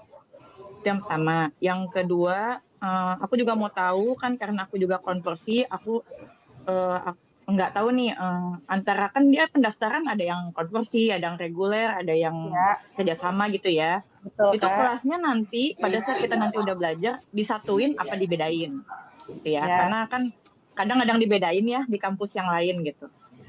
Terus yang ketiga tentang program SGS. Jujur aku terinspirasi sama Kak Efta di TikTok ya, jujur aja. Jadi aku ada nanya di admin apa bisa buat aku yang calon mahasiswa baru ini mengajak temanku juga gitu. Jadi aku mereferal diriku ke teman-teman gitu kan. Katanya bisa. Cuman kan kemarin saat udah resmi jadi mahasiswa, aku baru tahu ternyata ada pendaftaran gitu kan. Saat aku cek-cek lagi gitu. Jadi apakah itu tetap masuk atau enggak? Sedangkan teman-teman tuh udah pada masuk nih sebagian gitu. Itu sih Kak yang agak tanda tanya. Ya baik, kayak cukup itu aja yang mau aku tanyain Kak. Nanti kalau ada lagi saya tanya lagi. Terima kasih. Baik, makasih Kak Mika. Wah, nonton TikTok aku berarti ya. Baik Bu Meta, boleh dijawab atau mungkin mau Efta yang jelasin. Yang pertama mengenai beasiswa maba, itu boleh nanti gimana maba itu sejak kapan bisa dapat beasiswa. Yang kedua nanti kelasnya beda-beda nggak nih kalau yang anak konversi sama yang reguler. Yang ketiga soal SGS nih, SGS untuk mahasiswa aktif atau maba gimana nih Bu? Seperti itu. Ya Bu Meta. Bu Meta masih di ini. Masih, mohon maaf. Jadinya keselip nih, mungkin karena inilah. Oke. Mbak Mica, mohon maaf saya selalu ini salah ini. Tapi Mbak Mica nih peserta setia nih, selalu setiap webinar kita selalu bertanya. Oke, terima kasih pertanyaannya dan juga sudah join ya Mbak Mica ya. Oke, yang pertama beasiswa bisa untuk mahasiswa baru, konversi berlaku tidak? Saat ini untuk konversi sesuai dengan ketentuan yang berlaku memang belum diberlakukan untuk beasiswa mahasiswa aktif. Kalau misalnya mahasiswa baru juga sepertinya belum, tapi biasanya konversi itu saya nggak tahu kalau Mbak Mica itu datang dari institusi tertentu begitu ya, biasanya sudah ada kebijakan-kebijakan khusus gitu ya. Saya harus cek kembali. Tetapi kalau Mbak Mica misalkan juga berkontribusi di organisasi kemahasiswaan begitu, itu akan dapat setahu saya rekomendasi dari prodi untuk mendapatkan beasiswa. Rekomendasi ya, artinya gini. Rekomendasi ini tetap harus sesuai dengan ketentuan yang berlaku. Tidak misalkan ada syarat misalkan IPS-nya harus misalkan 3,85, Mbak Mica misalkan kurang dari itu, tapi kemudian rekomendasi itu akan menjadi satu pertanyaan. Artinya maksud saya rekomendasi itu bisa diberikan apabila juga teman-teman yang konversi tadi menunjukkan kinerja yang positif dan juga prestasi yang bagus untuk itu gitu. Jadi kita saling mendukung begitu ya. Nah, itu yang jawaban saya. Yang kemudian yang kedua, pendaftaran kelasnya disatukan atau dipisah? Disatukan. Disatukan ya. Jadi untuk kebijakan kelas sepertinya setahu saya begitu ya, mungkin nanti kita bisa konfirmasi lagi atau mungkin Kak juga mau menambahkan ya. Setahu saya disatukan. Supaya apa? Supaya melting begitu ya. Teman-teman gitu dengan ini. Tapi memang mungkin ada di beberapa prodi tertentu konversi jika dibutuhkan spesifik treatment begitu ya, itu bisa pisah antara reguler dengan konversi atau kelas konversi karena ada spesifik treatment. Spesifik treatmentnya kayak apa? Misalkan berasal dari satu instansi yang sama dan jumlahnya banyak begitu ya, seperti itu. Jumlahnya banyak karena satu kelas kita itu kan sekitar 60 ya Pak Yusuf ya, Nusewu. Sekitar 60 orang ya, 50 sampai 60 orang gitu ya. Nah, beberapa instansi begitu mungkin untuk supaya ada kesamaan itu biasanya atau mungkin terkait dengan ini nanti kita kemarin ada prodi ya, ada sesi prodi ya. Nanti mungkin bisa dilihat lagi di sana. Oke, kemudian untuk SGS bisa berlaku nggak gitu ya, karena sudah merekomendasikan dengan teman dan lain-lain begitu ya, tapi sudah pendaftaran, sudah daftar ulang gitu. Jadi memang begini Mbak Mica, untuk SGS ini kami nanti akan ada sesi khusus untuk menjelaskan, ada rules-nya begitu ya. Jadi memang tidak sekedar menyampaikan bahwa usia, yuk masuk ke usia yuk begitu ya. Tapi sebenarnya ada namanya kode referral. Nah, kode referral ini itu berisi namanya teman-teman dan juga prodi. Bisa seperti itu. Kalau Kak Efta ini gampang, Eftairina gitu kan ya. Karena namanya unik begitu ya. Tapi misalkan namanya mohon maaf Dian Meta misalnya itu atau Dian gitu kan banyak kan. Jadi ada kode referral yang nanti kami akan jelaskan sebenarnya dalam sesi terpisah untuk penjelasan SGS sehingga teman-teman paham dan memudahkan juga untuk kami untuk bisa mendeteksi karena tadi calon mahasiswa baru harus mengisikan kode referral dari yang merekomendasikan di dalam atau ketika dia melakukan pendaftaran. Kalau itu terlewat, maka kami mohon maaf tidak bisa kemudian kami akui karena memang tidak ada buktinya gitu bahwa itu memang dibawa oleh teman-teman seperti itu. Nah, karena itu penting bagi teman-teman untuk memahami apa saja kira-kira rules-nya, seperti apa syarat ketentuan yang berlaku. Nanti saya dengan Kak Efta akan ada sesi khusus untuk SGS begitu, tapi nanti teman-teman mungkin kita bisa share juga link link grup SGS ya Kak Efta ya. Nanti Kak Efta mungkin bisa sharing di grup ya di sini ya. Jadi nanti kalau kalian sudah masuk ke dalam grup SGS, nanti di situ kami akan terapkan gitu ya dengan kajian juga mulai dari rules-nya, kemudian nanti pelatihannya, kemudian nanti bagaimana teman-teman eksekusinya dan tools apa yang kemudian kami bisa support. Jadi begitu, kurang lebih Mbak Mica. Thank you. Baik Bu, makasih Bu Meta. Efta menambahin sedikit ya Bu Meta dari pertanyaannya Kak Bika tadi tuh beasiswa itu maksudnya kalau maba itu udah bisa dapat beasiswa belum? Tadi yang dimaksud Bu Meta maksudnya teman-teman yang memang sudah mendaftar lewat jalur beasiswa pendaftarannya Kak Mica gitu. Jadi kalau Kak Mica kan memang sudah masuk jalur konversi dan ada teman-teman yang nanti masuk jalur reguler itu nanti ikutnya beasiswa mahasiswa aktif ketika sudah menjadi mahasiswa. Seperti itu. Jadi kalau teman-teman yang masuk yang memang dari jalur reguler jalur beasiswa, berarti memang sudah dari awal dapat beasiswa. Seperti itu Ibu Meta. Bener Ibu Meta kayak gitu ya.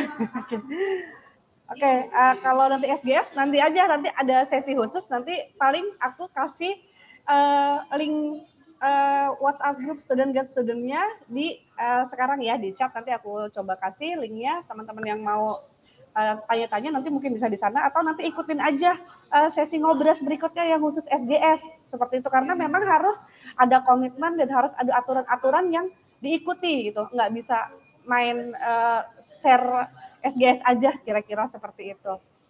Baik, Kak Mica sudah terjawab ya, aku lanjut ke selanjutnya nih. Dari tadi udah ada Kak Anis R dari Prodi Akuntansi. Boleh silakan Kak Anis pertanyaannya. Selamat malam sebelumnya. Terima kasih atas kesempatannya. Malam, Mbak Perkenalkan, Anis. saya Anis dari Prodi Akuntansi. Di sini saya merupakan mahasiswa baru dari jalur konversi. Nah, yang ingin saya tanyakan sebetulnya adalah terkait dengan timeline pelaksanaan kuliahnya nanti. Jadi, setelah dikonversi, saya itu mendapatkan harus menempuh sebanyak 2 semester di Unsia seperti itu. Nah, ketika saya melihat di kalender akademik itu pelaksanaan UAS di semester genap adalah di bulan Agustus. Kemudian pelaksanaan sidang itu timelinenya di bulan Juli sampai dengan September 2026.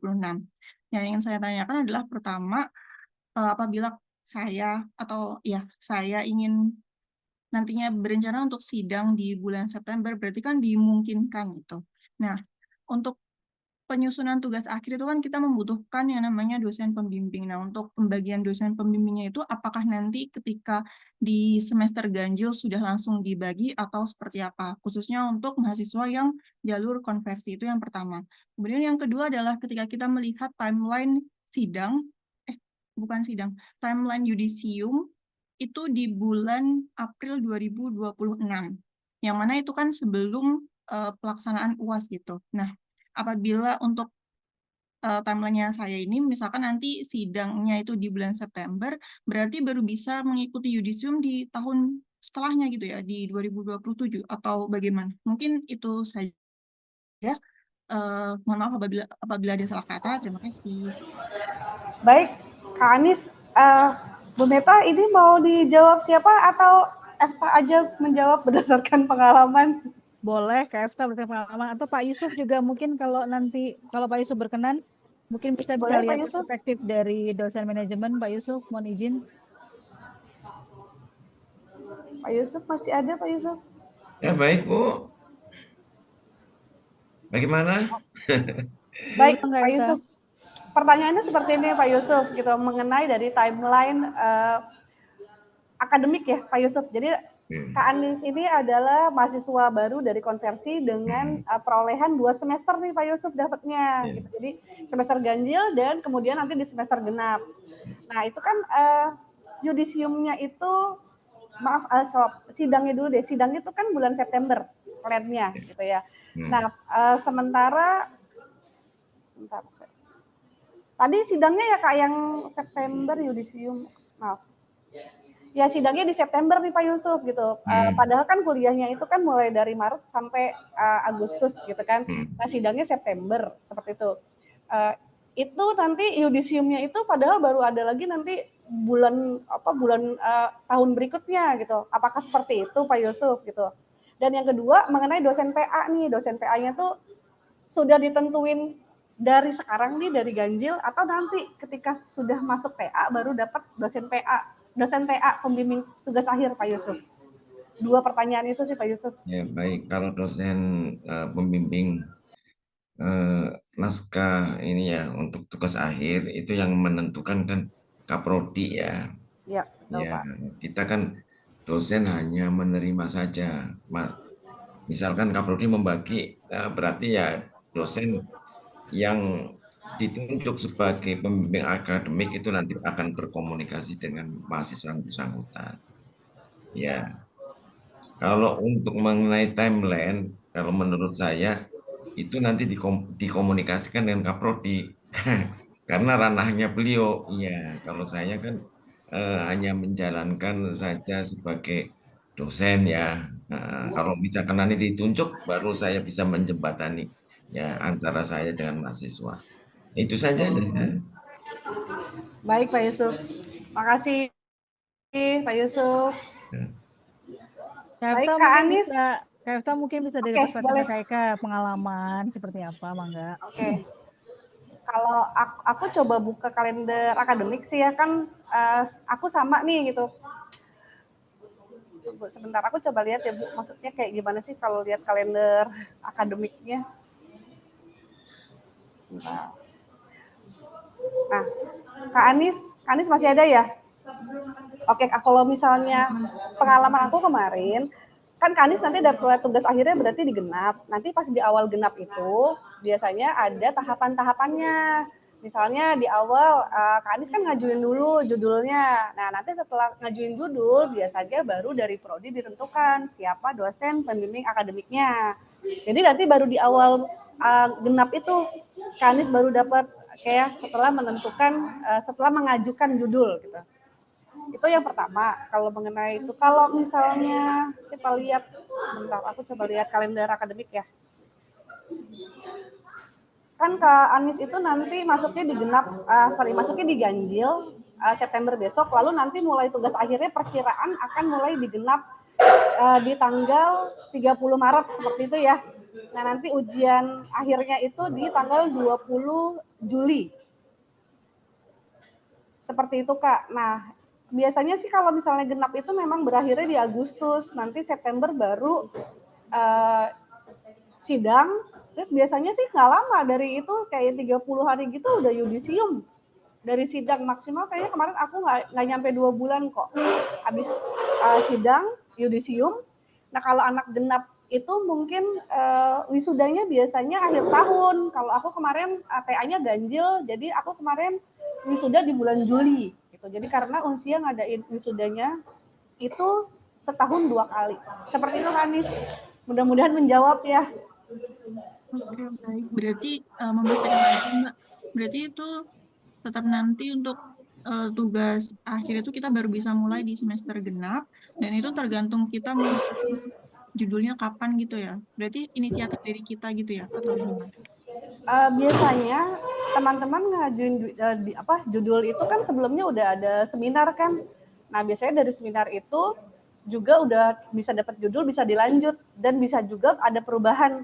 Nanti kan ada sistem, nanti ngisi dulu Kak di sistem judul tugas akhirnya apa gitu kan, baru dibagi, dan judul itu bisa berubah. Gitu, nanti tergantung bagaimana ketika bimbingan gitu Kak, apakah judulnya layak, apakah memungkinkan, itu nanti terjadinya di dalam bimbingan tugas akhir, biasanya seperti itu Kak Anies. Gitu. Jadi secara sistem masuk dulu ke semester genap, nanti isi dulu, nanti baru ditentuin seperti apa, dapat dosennya, baru selanjutnya berjalan seperti itu. Kak Anies, mohon izin Kak Anies, ini terkait dengan konversi. Kalau Kak Anies lihat PPT saya yang di awal, jadwal terkait dengan webinar, silakan dicek kembali, budayakan juga literasi membaca. Itu ada jadwal untuk khusus konversi. Dan kemarin sebenarnya ada Bu Mutiara ya, webinar Bu Muti, Sekretaris Program Studi Akuntansi, yang mudah-mudahan kemarin Kak Anies juga hadir, atau bisa juga nanti bertanya dengan Bu Muti.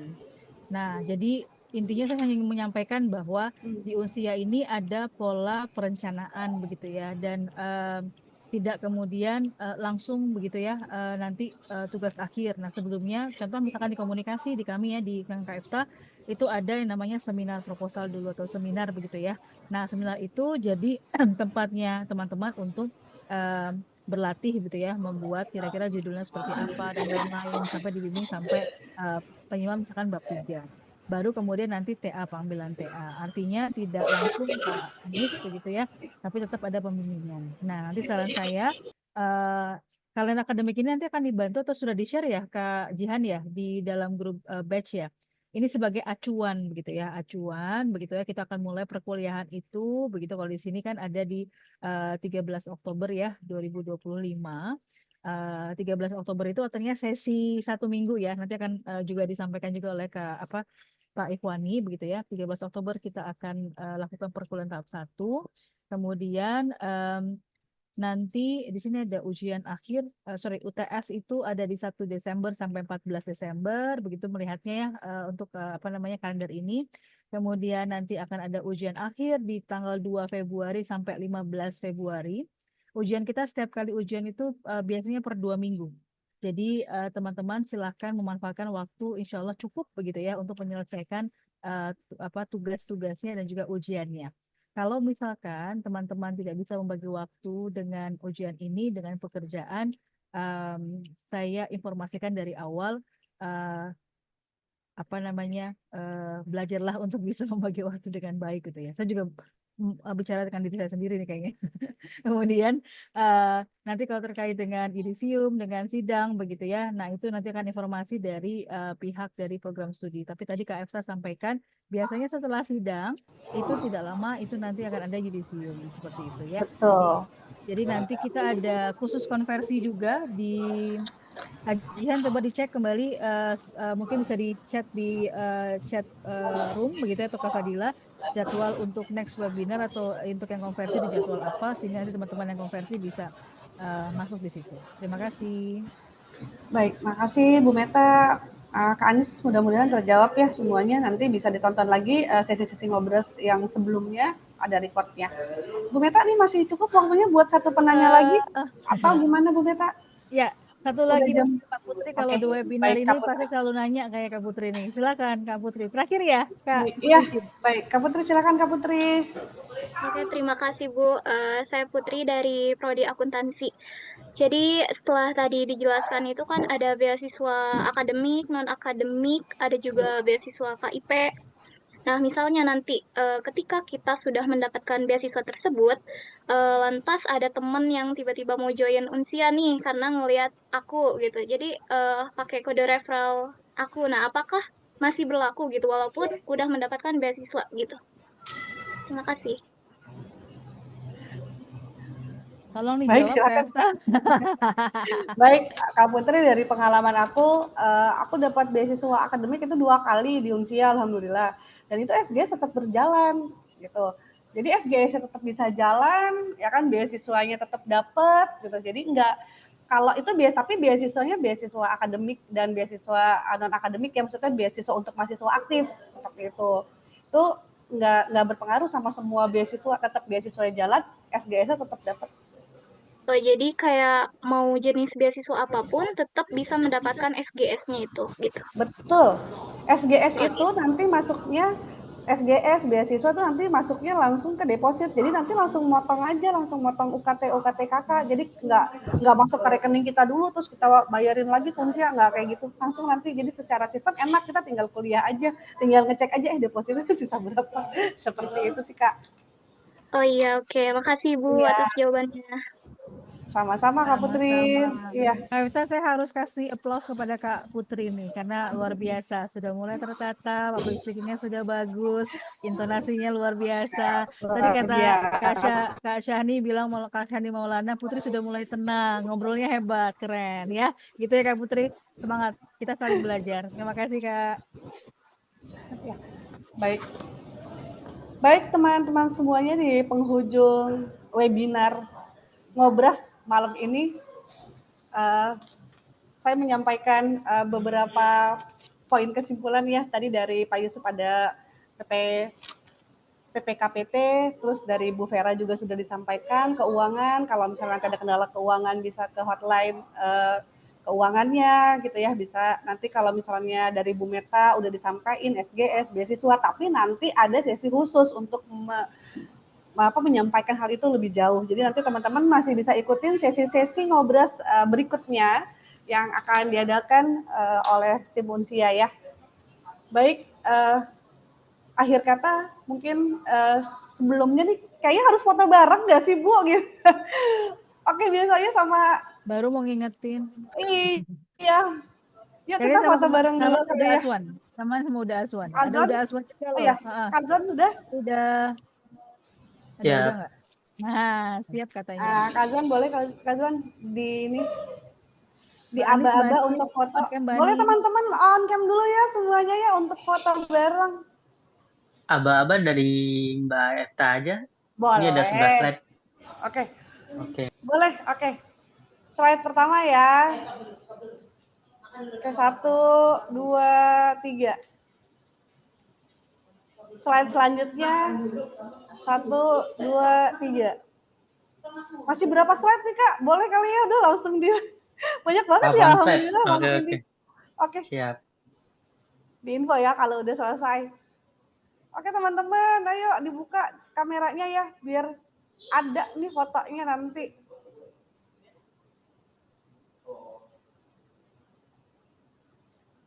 Ada berapa orang nih malam ini? Wow, luar biasa, banyak sekali ya. Tapi ini belum Mas Azan, terlalu banyak, Kak. belum Total terlalu banyak mahasiswa ya? baru kita udah sekitar 2.000. Betul, udah 2.500. Keren. 3.500 Bu, yang semester ini kayaknya nih bakalan. Amin, amin, ya rabbal alamin. Masih ada proses beberapa ya, luar biasa. Iya Bu.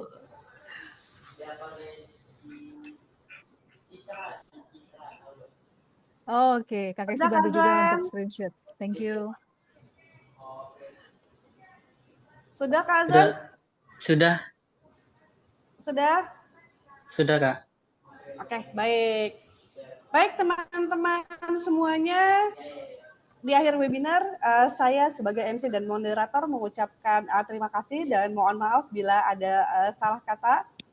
Dan sampai berjumpa di ngobrol sesi berikutnya.